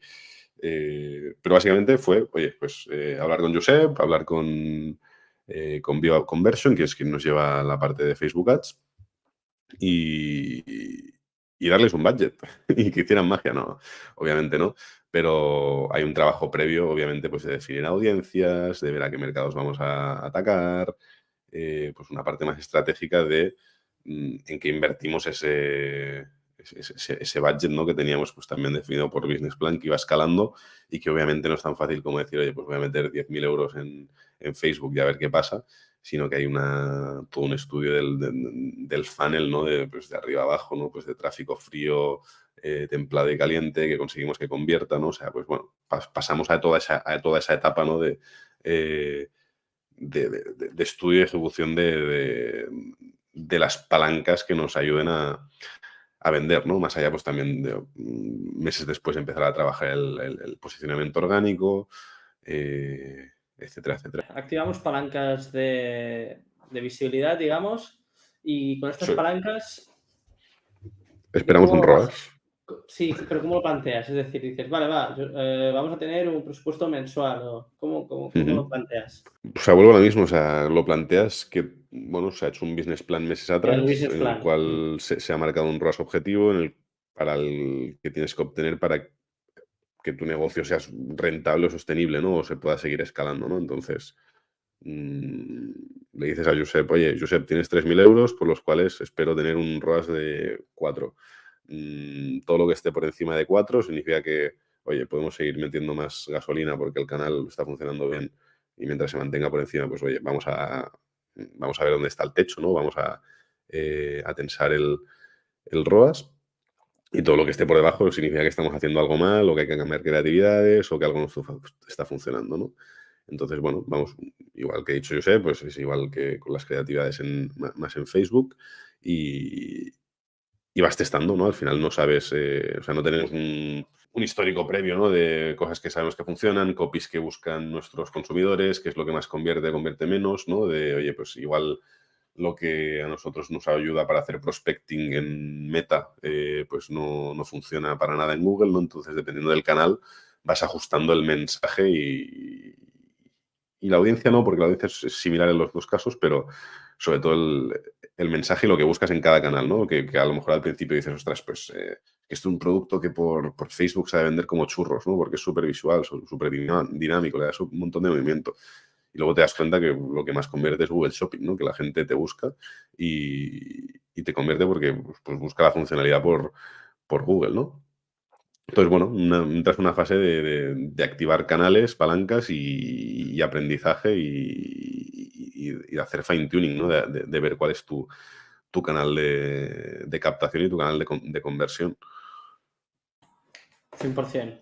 Entonces, para bajar un poco el split de canales, ¿no? Aquí el oyente que nos está escuchando... No me hagas abrir Google Analytics, lo tengo ya abierto, no te preocupes. mejor. Empecemos con el canal, es decir, al final es lo de siempre, ¿no? Que es lo que siempre hablamos cuando hacemos charlas o entre nosotros, de que también es seguir un poco la lógica, porque la atribución a día de hoy son los padres, y que también es el hecho de, ok, yo estoy en Instagram, y esto incluso lo hemos hablado cuando ofrecemos nuestros servicios de, ya sea de venta de Shopify o de SEO, de que todo el mundo está en Instagram, ¿no? Incluso responsables de un e-commerce. Al lado de cuando vendemos un escritorio, lo mismo, todo el mundo está en Instagram. Pero es verdad que después cuando vas a ver la atribución, gran parte de las ventas, ya también lo está viendo aquí directamente en el dato de Shopify, te pone Search, ¿no? Que es el segundo canal que más ventas se ha atribuido, mientras que el primero ha sido Direct. Pero es que todo este Direct, esto es lo que hablamos siempre, viene como consecuencia de la visibilidad del producto en estos canales, ¿no? Dicho esto, porque obviamente yo no quiero que el argumento venga sesgado por Google, Si no, aunque Google es brutal. barre para casa, no pasa nada, ¿no? Puedes barrer. Hablemos de Google. ¿Cuál ha sido, y aquí creo que me gustaría saber que tú lo explicases, ¿no? Qué es lo que tú, desde tu opinión, ¿no? ¿Qué es lo que se ha hecho y qué es lo que te ha gustado? Entonces, dentro de lo que es el canal de Google, la captación de tráfico, ¿cuáles son los puntos que tú dices, ostras, esto lo tengo que decir?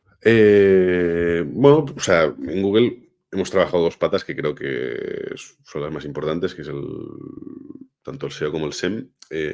Por la parte de SEM, y también es seguramente donde yo tenía menos experiencia, ¿no? O sea, sí que sabía lo que era una campaña de búsqueda, de display, de shopping, pero nunca había entrado al detalle, ¿no? De activarla, cómo funciona o qué hay detrás. O sea, sorprendentemente, bueno, sorprendente no, pero también y un poco desaconsejados, ¿no? Pues decidimos en un punto, estamos trabajando con una campaña de Pimax que nos está dando muy poca visibilidad de lo que pasa dentro de la campaña, ¿no? Por ejemplo, no podíamos elegir qué vídeos poner en YouTube o si se hacía YouTube Ads o no.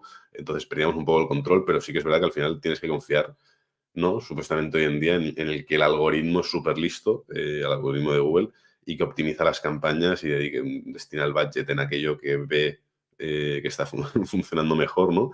Y es un poco caja negra, ¿no? Y para mí era como un poco, vale, ok, pero ¿cómo tengo yo el control? Y más sobre todo cuando yo al menos al principio estaba muy encabezonado, ¿no? Con construir marca, ¿no? No destruirla, ¿no? Y a lo mejor veías creatividades o anuncios en medios o en sitios sin adaptar, ¿no? Que nos pasaban pantallazos de decir, ostras, no sabía que estáis haciendo anuncios aquí. Y es que no deberíamos estar haciendo anuncios aquí, ¿no? Y eso pues incluso ya a cabrear un poco hasta que entendías que, bueno, estás en una fase de crecimiento y tienes que, bueno, que asumir que esto puede pasar. Y esto nos llevó pues a dejar de hacer campañas de Pimax y hacer campañas pues de shopping por separado, de discovery por separado, lo cual, bueno, sí nos permitía tener un mayor control, pero que también veíamos que estaba dando resultados pues no tan favorables, ¿no? Como los que estaba dando esta campaña de Pimax. Pero al final, bueno, se trata de un test and learn, ¿no? Y de ver qué es lo que prevalece más, ¿no? Pues seguir construyendo marca, cuidarla y pensarnos que somos un Nike cuando somos el EVA y no nos conoce a un nadie, ¿no?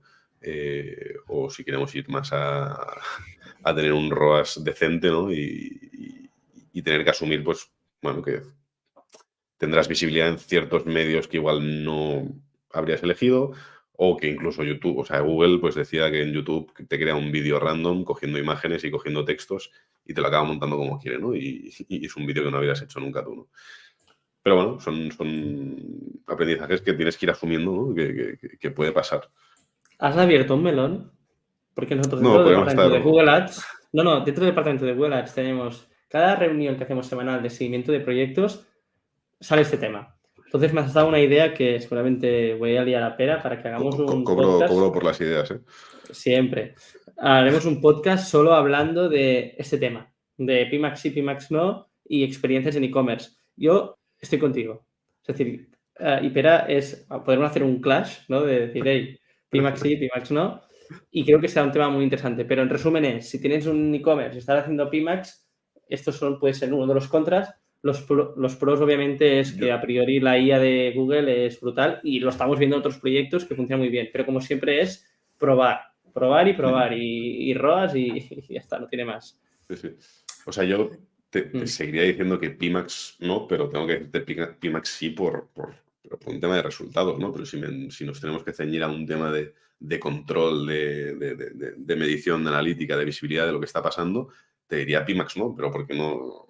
Es una caja negra, o sea, no sabes lo que hay ahí dentro, ¿no? En muchos casos. 100%, 100%. Después hay la contrapartida, ¿no? De, yo qué sé, un Golf Square que tiene miles de referencias, que al final es un distribuidor de marcas, digamos, y ahí sí que las Pimax estamos viendo que trabajan muy, muy, muy bien. Pero por eso digo que como es un cajón brutal, ya está, me has dado idea para el próximo podcast y te voy a liar. Así que cojonudo. Vale, dicho esto, canal de Google. Google Ads, aprendizajes, tema de SEO. Tampoco nos vamos a liar mucho como ahora el caso de éxito y ahí todo el mundo podrá pues, aprender, ¿no? y dedicar buenas prácticas, que al final es el output, que es conseguir estar arriba de todo para las palabras clave de negocio. Aún así, a nivel de negocio, ¿qué te ha sorprendido o qué punto de interés te ha dado el SEO? O sea, sobre todo me ha sorprendido la importancia de trabajar el SEO desde el día 1. O sea, venía sobre todo seguramente condicionado, ¿no? Por otros proyectos por los proyectos que había visto hasta ahora, ¿no? En los cuales a lo mejor se había lanzado un proyecto y no se había trabajado el SEO en 2 años o en 3 años que llevaba el proyecto, ¿no? Porque quizá el proyecto, la marca o el producto o el mercado no lo requería, ¿eh? O sea, ojo que no todos los proyectos, y esto yo sé pues lo voy a decir mejor, el SEO es 100% necesario, ¿no? O sea, hay proyectos en los que no tiene sentido hacer SEO, ¿no? Pero la importancia de hacer SEO, al menos estudiar la necesidad de hacerlo desde el inicio del proyecto, ¿no? Porque nos pensamos que Google es solo Google Ads, campañas, etcétera, etcétera, pero cuando te paras a analizar los costes de las campañas, los ROAS y la dificultad muchas veces, ¿no? Incluso de tener esa visibilidad, te das cuenta que, ostras, qué bonito es poner sitio relevable, ¿no? Y aparecer en la primera posición sin tener que ser un anuncio de pago, ¿no? Y no tener que estar pagando por ello, más allá del fee desorbitado que te pueda estar cobrando User, ¿no? Por hacer SEO. Pero bueno, eso es una discusión para otro día. Entonces, os diría que, bueno, muy sorprendido de algo por lo cual, ya os digo, seguramente venía bastante condicionado y no os digo que fuera hater, pero que no tenía mucho... Bueno, era bastante escéptico, ¿no? De decir, ostras, ¿esto funcionará o no funcionará? ¿No? ¿Me va a traer tráfico? ¿Me va a traer conversiones?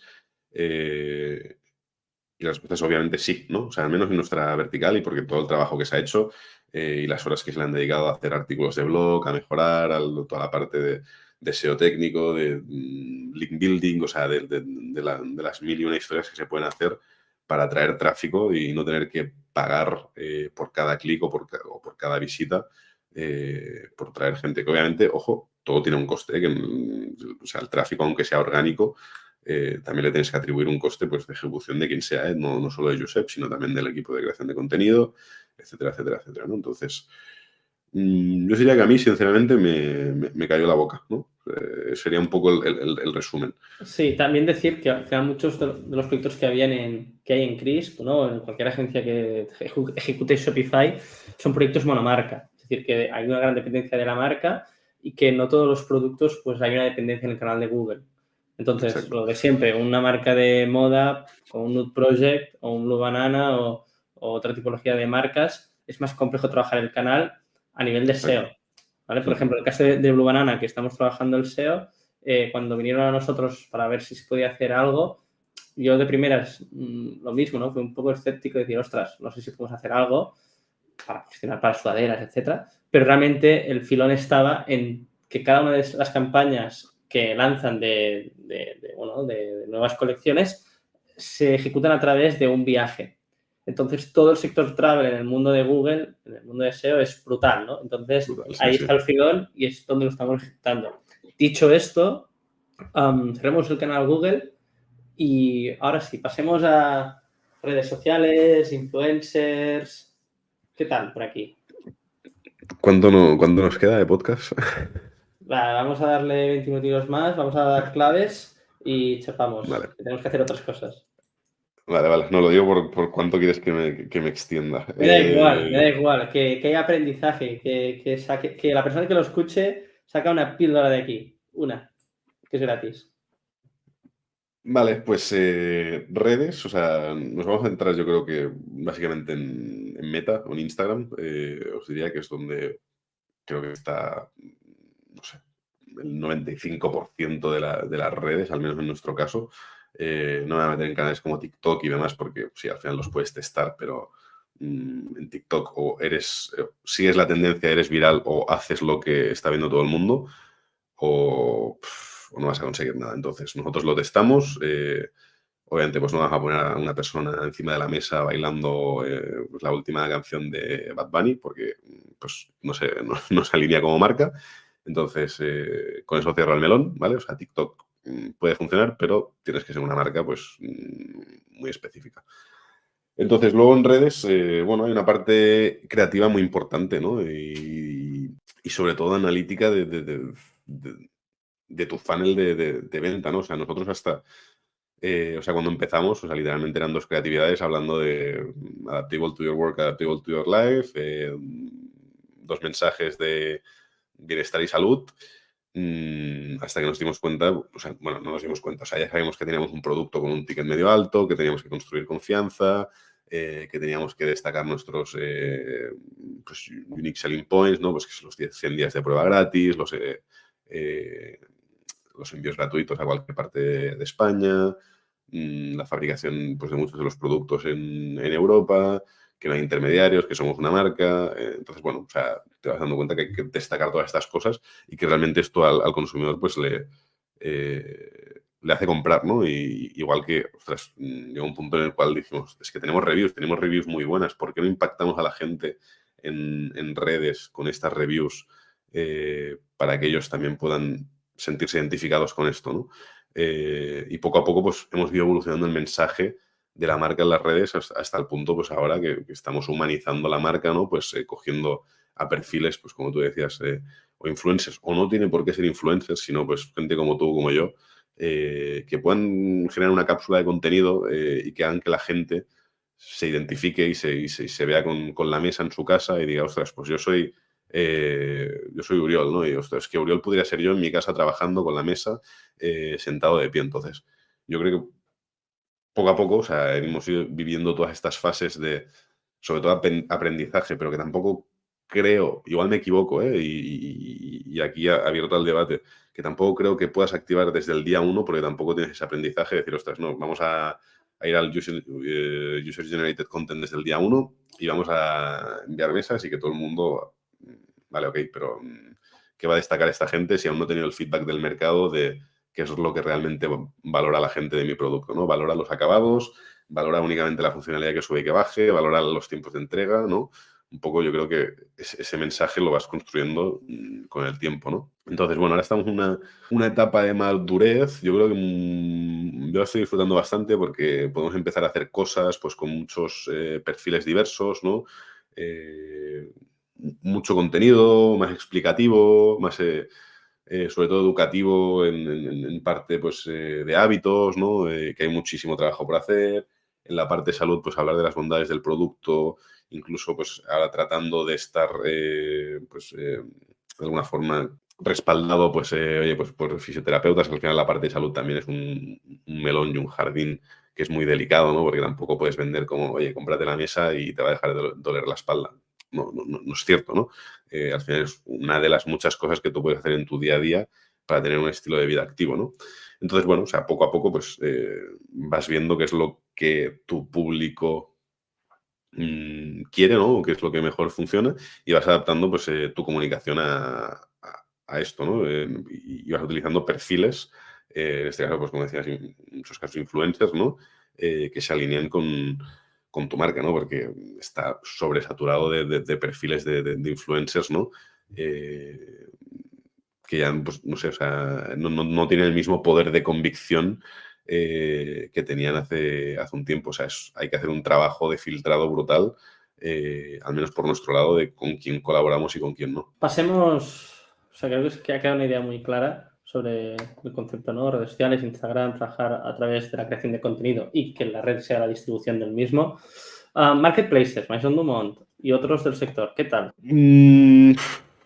Otros, claro, es que para mí Marketplaces es Amazon y otros, ¿no? O sea, los distribuiría así, ¿no? Sí, es como abrir una página web nueva, o sea, es como empezar un proyecto de cero.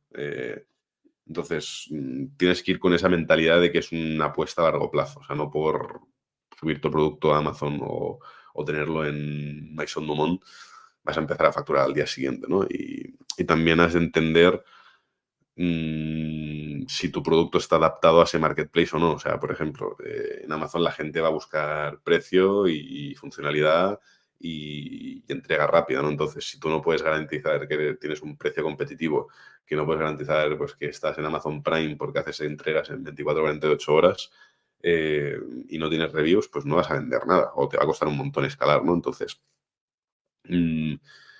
marketplaces sí, la respuesta es sí, pero hay que saber muy bien cuál es activar y cómo activarlos, ¿no? O sea, para mí es tener ese goteo, ¿no? De marketplaces, pues que al final del año en la P&L pues te diga, oye, pues de marketplaces del 1.500.000 que facturemos o lo que sea, un 10% viene de marketplaces, un 15%, y hacer que ese número sea relevante y que vaya creciendo poco a poco, ¿no? Y que no venga solo de Amazon, sino que venga pues de Amazon, de Maison Dumont, de la Redout, de Leroy, de MediaMarkt, de PC Componentes, y que si mes a mes, pues cada uno de estos marketplaces se va trayendo 1, 2, 3, 5, 10 pedidos, los que sean, al final lo que sume es el total, ¿no? Pero esto es un curro increíble, ¿no? Porque en muchos casos, pues cada marketplace funciona de una forma diferente. El marketplace que lo integras con Miracle, pues luego el otro lo vas a entregar con otro integrador y no te funciona lo mismo y la subida de ficheros es diferente. Cada marketplace hace sus promociones, luego muchos marketplaces tienen pues sus propios budgets, pues tú puedes hacer performance dentro o ads dentro del marketplace, ¿no? Y cada marketplace funciona de forma diferente, entonces es para darle de comer aparte, la verdad, y para tener prácticamente una persona dedicada 100% a esto. De momento nosotros estamos picoteando, estamos teniendo bastante buena acogida en Maison Dumont en Francia. Amazon parece que quiere empezar a funcionar, pero repito, no acabamos de tener el producto adaptado al canal. Entonces, seguramente necesitemos incluso desarrollar un producto único para ese canal, o sea, diferente a lo que podemos vender en web, que esto al final es más una decisión estratégica de negocio, si se acaba haciendo o no. Pero bueno, es un melón muy, muy interesante y creo que estamos viendo la era de los marketplaces, ¿no? O sea, porque cualquiera ahora mismo tiene un marketplace, o sea... Sí, este es un tema, ¿eh? Es decir, el podcast anterior que grabé, que fue con el proyecto del caso de Aldous Bio, todo el proyecto partía del go-to-market a través de Amazon y como consecuencia de... me has despistado con la luz. Como consecuencia, ahora ya el sol va bajando y te quedas en la cueva. Y como consecuencia, después iba a la segunda fase de crear el Shopify, ¿no? Entonces, en el caso de Levas es el opuesto, ¿no? No significa que uno sea mejor que el otro, sino que son dos formas de hacer go-to-market sobre un eje de producto, pero recomiendo muchísimo que vayáis al podcast de Aldous Video porque es totalmente lo opuesto a lo que hemos escuchado hoy, ¿no? Es decir, empezar desde Amazon y desde Amazon validar y como consecuencia crear un Shopify y vender también a través de canal propio. Y es Ni mucho uno más ni el otro. Sí, es pros y contras. agresivo, mucho más intensivo en cuanto a operaciones, márgenes, mirar muy bien comisiones de Amazon. O sea, es una locura. Es una locura. Nosotros, incluso dependiendo del marketplace o del canal, es que a veces no es rentable. O sea, pierdes dinero según al precio que vendas, ¿no? Entonces, una marca que Es un nace mundo, sí, sí. en Amazon, ostras, mis respetos porque lo que se tiene que sufrir en ese canal, vamos, o sea, luego tampoco digo que pasar directamente al online o sea fácil, ¿eh? Pero yo creo que es más fácil pasar de un Amazon a vender online que no de un online a vender Amazon, ¿no? Pero por un tema de Bueno, no, posicionamiento de marca y demás, ¿eh? 100%. A ver, es lo que hemos hablado también tú y yo muchas veces, lo que hablé también con Antonio en el caso de Aldus Video, que cuando tú vas a vender a Amazon es casi la meritocracia a la perfección en el sentido de que tienes que tener un precio muy competitivo en precio, tienes que ser un producto bueno para conseguir reviews y si tienes estas dos que son al final ventajas competitivas que ya tienes que tener a nivel operativo, porque al final tú y yo cuando miramos Amazon escritorios elevables es que hay escritorios por 150 euros. Y Sí, que tú y sí. yo muchas veces hablamos de, hostia, es que para bajar aquí a nivel operativo tienes que estar en China, tienes que comprar containers, bueno, todo lo que esto implica a nivel de gestión, ¿no? Dicho esto, tú la ventaja competitiva que tenías era la ejecución de una marca, la ejecución de un Shopify que en un año parece que lleve años en el mercado y al final la comunicación de, bueno, la ergonomía en tu casa, en el trabajo, etcétera, ¿no? Dicho esto, Y sí, ojo que si se hubiera hecho esto sin ser capaz de dar servicio y de entregar y tener un producto que respondiera, no hubiera servido de nada, ¿eh? O sea, que al final también 100%, no 100%. estamos hablando de esto, pero también vamos a acompañar un producto que responde a este mensaje y a esta marca, que también es 100%. parte del éxito. Correcto. Entonces, para ir cerrando y no meter más la turra, peculiaridades o claves principales del proyecto de Leva hacia el go-to-market y después, cuando llamas... Bueno, dime estas claves. ¿Para ti cuáles son las claves del proyecto de Leva? Las claves. Yo creo que una es la que ya Resiliencia. hemos, aparte de la resiliencia, una es la que ya hemos hablado, que es la marca y la construcción de marca. La otra, para mí, es tener la agilidad, ¿no? Que en muchos casos pues vas a un IKEA, ¿no? Y al final el producto que encuentras es el que hay, ¿no? Y es una mesa blanca de 120 por 60 que o te la compras o no te la compras, ¿no? O sea, tener esa facilidad de ir de la mano de un partner en esa personalización de producto, ¿no? Prácticamente infinita si queremos, o sea, aunque no hagamos demasiado, no le demos demasiada visibilidad, ¿no? a la personalización de producto. Si alguien nos pide una mesa de 174 por 65, se la hacemos, más allá de los estándares de producto que tengamos. Entonces, esa capacidad de adaptarnos a los clientes es muy, muy importante. Y luego la cercanía con el cliente, o sea, el poder tener una persona que tú llames o escribas por WhatsApp, te explique las diferencias entre productos, las bondades del producto, cómo funciona el proceso de compra, si tienes una incidencia con el método de pago, que después una vez has comprado te hace el seguimiento con el transporte, que cuando te llega la mesa a tu casa, además si no sabes montarla o tienes algún problema, se conecta contigo si hace falta por videollamada, te llama, te envía un vídeo de montaje y hace todo ese seguimiento y que una semana o un mes después te llama, se preocupa, ve cómo, o sea, ve qué tal te está yendo el producto, si te está gustando y te pide ese feedback. Es que al final es cerrar el círculo, o sea, esto no, o sea, un IKEA no lo puede hacer, pero por un tema de foco, ¿no? O sea, no solo vende escritorios elevables, vende escobillas para el váter y vende sofás y vende cortinas, ¿no? Entonces, si tuviera que hacer esto cliente a cliente sería una locura. Entonces, ahí creo que también está gran parte de la peculiaridad o de la clave del éxito del negocio, ¿no? O sea, y que la competencia pues tampoco está no es que no esté sabiendo hacer, pero tampoco puede hacer, porque al final son fabricantes chinos que abren una web en España y ponen servicio de atención al cliente en inglés y que al final pues, es un mercado español el cual quiere que le comuniques y te dirijas a él en español, ¿no? Y esa confianza pues no la construyen. Entonces yo creo que es es gran parte de las peculiaridades que al final también para mí es construir marca. O sea, esa comunicación con el cliente también es hacer marca, es diferenciarse, es posicionarse, ¿no?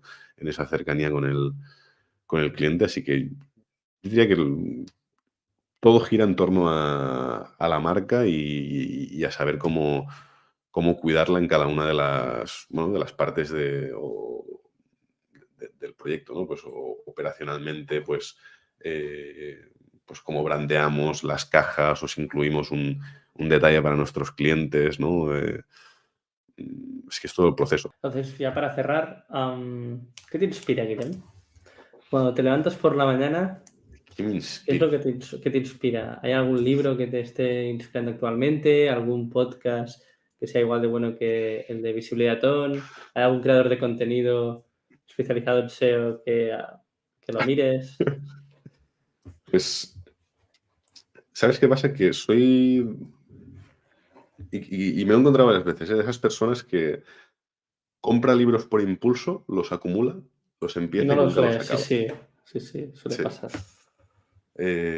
Incluso con libros que me has regalado tú, que están ahí, me has preguntado si me los he leído y ahí siguen, ¿no? Y ahí siguen. Eh, sí, sí, algún día, algún día. No No, pero creo que los acabe sí leyendo, tienes sinceramente. podcasts chulos que a mí me has enseñado. Sí, sí, sí, o sea, obviamente, íbamos por la parte de libros, pero pues, o sea, escucho mucho, pero son más relacionados igual con temas financieros, no tan, obviamente, pues el podcast de Corti, de Product Hackers o de Enigmas para estar, pues, al día, ¿no? O de las tendencias o de lo que pasa o de lo que hace el resto del sector, pues son podcasts súper inspiradores y súper motivacionales, porque al final son casos de éxito de gente como podríamos llegar a ser tú o yo, ¿no? Entonces, eso también, pues, te hace seguir teniendo hambre para remar hacia ahí, ¿no? Pero luego también, pues, podcasts que me ayuden a ver un poco, pues, la realidad del mundo, ¿no? Y no me quiero poner aquí demasiado emotivo ni, ni nada, pero no. Ponte motivo, Eh, Guillem, queremos verte.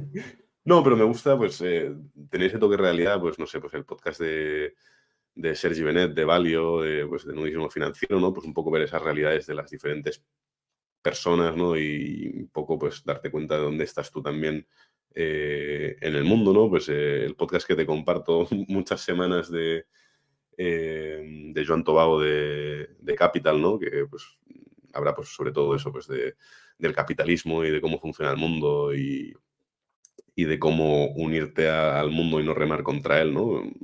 Muchas veces y hacer un poco la vida más fácil. Y ese estoicismo, ¿no? Y es un poco lo que ¿Y alguno en inglés? alguno en inglés. Es un podcast que yo creo que escuchas a día de hoy más tú que yo. El del One Million Dollar Club, creo que era, o algo así. Sí, sí, correcto. Que yo lo empecé a escuchar hace años. La verdad que no me preguntes por qué he ido perdiendo un poco el interés y a veces tú me hablas mucho más de él que yo de él, pero sinceramente porque ya no lo escucho. Pero creo que es un podcast que fue de los primeros que empecé a escuchar y que también me motivó un poco a tener, bueno, mi propio podcast en su día, ¿no? Pues creo que ya era un año o algo así que lo dejé, pero que también fue O cuando quieras estás como... invitado, ¿eh? Ya lo sabes. No, que esto se hace muy largo y la gente luego no lo escucha y pierdes audiencia y encima será mi culpa. Pero sí, fue un poco lo que me motivó también a hacer podcast y relacionado con la lectura, ¿no? O sea, es que me he dado cuenta que no me gusta leer y que mi forma no es que no me guste leer, pero que mi forma No de te gusta leer, aprendizaje... Guillem, no te gusta leer.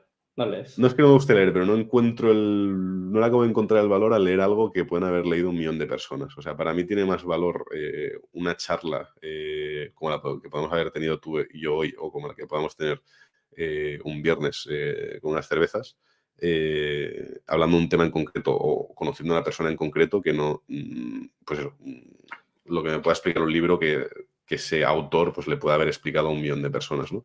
Entonces, un poco No por eso estarás también el tema... preparando, no estarás preparando un evento, Guillem, de carácter No, trimestral. no estoy preparando nada de momento. Puede que lo esté ayudando a preparar, pero Ahora, sin más. ya lo No, veremos.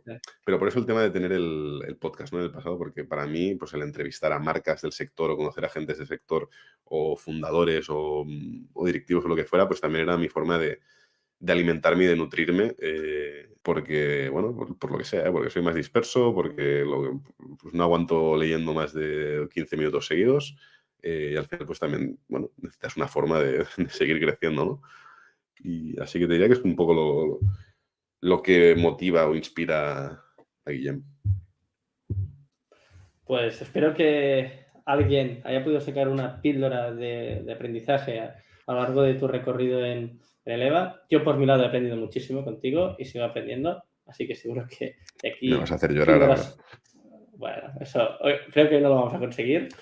Y nada, a ti que has estado escuchando la chapa durante 1 hora y casi 36 minutos, espero que haya sido de utilidad y nos vemos en el próximo podcast. Un abrazo. ¿Es el récord de podcast o no? No sé, después de la edición lo veremos. Así que me iba a despedir y vuelvo a despedirme. Un abrazo y que vaya muy bien la semana, el día o lo que sea.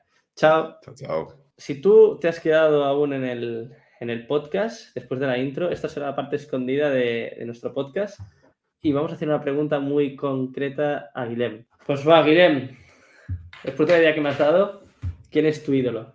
¿Quién es tu héroe? Héroe. Es que no sé si ídolo o héroe. Héroe, va. Pero bueno, Héroe. Es jodida, era que la estoy pensando. Mi héroe es mi padre, o sea, de verdad lo pienso. Para todos esos padres o las madres. Está muy masticado esto. Bueno, o no, ¿eh? O sea, a ver. Pues sí, yo creo que mi héroe es mi padre, pero... Y si escucha esto, que espero que lo escuche, no sé si me esforzaré para que lo haga o no. Hombre, no, la chapa. Pero bueno, pero al final también es quien me enseña a luchar, ¿no? Pues él ha superado un cáncer, sigue, pues de alguna forma, pues no es decir sonriendo, pero sigue viendo la vida, pues porque no sonríe, porque es un cascarrabias. Lo quiero mucho, pero pero sigue ahí, pues con sus preocupaciones. Pero sigue viviendo la vida, ¿no? Y ha sido quien me ha empujado, pues oye, tienes que estudiar una carrera, tienes que hacer esto, tienes que hacer lo otro, ¿no? Desde pequeño y muchas veces, pues a disgusto, ¿no? Decir, hostia, ¿por qué estoy haciendo esto si no me gusta, ¿no? Y muchas veces con Josep incluso también lo hablamos, ¿no? Hostia, es que al final es que nos toca hacer cosas que no nos gusta hacer, ¿no? No sabemos, o sea, igual nos tendríamos que hacer esa pregunta, ¿no? De por qué estamos haciendo algo que no nos gusta hacer o tendríamos que hacer algo que realmente nos diera algún tipo de retorno, ¿no? Pero yo creo que gracias a haber hecho muchas cosas que no me gustaban hacer, ahora realmente pues puedo estar haciendo algo que realmente disfruto, ¿no? Y creo que eso en gran parte es gracias a él, ¿no? Y a lo que, bueno, pues a lo que él me ha enseñado y a verlo también un poco día a día, hacer cosas que no le gustan hacer, pues para traer un plato de comida a casa, ¿no? En su caso, pues traer un sueldo, ¿no? Además, en su caso, y creo que en la de muchos de nuestros padres, que igual vienen de generaciones distintas a la que estamos viendo nosotros, ¿no? Y que el contexto era diferente, ¿no? Que no, pues nosotros seguramente no seamos tan conformistas y ellos pues eran más conformistas o hacían algo porque era lo que, bueno, les tocaba trabajar porque tocaba pues traer un sueldo a casa, ¿no? Y ahora pues tenemos a lo mejor donde elegir, podemos emprender, podemos hacernos, bueno, podemos invertirnos incluso una profesión, ¿no? Y esto pues hace años pues no era inconcebible, ¿no? Entonces, te diré que mi héroe es mi padre. 100%. Pues creo que va a ser una sección muy chula. Aquí se arranca esta sección, así que agradecerte la idea y vamos a seguir dándole caña. Muchas gracias, Guillem, y nos vemos en los próximos podcasts. Un abrazo. Chao, chao. Adeu, adeu.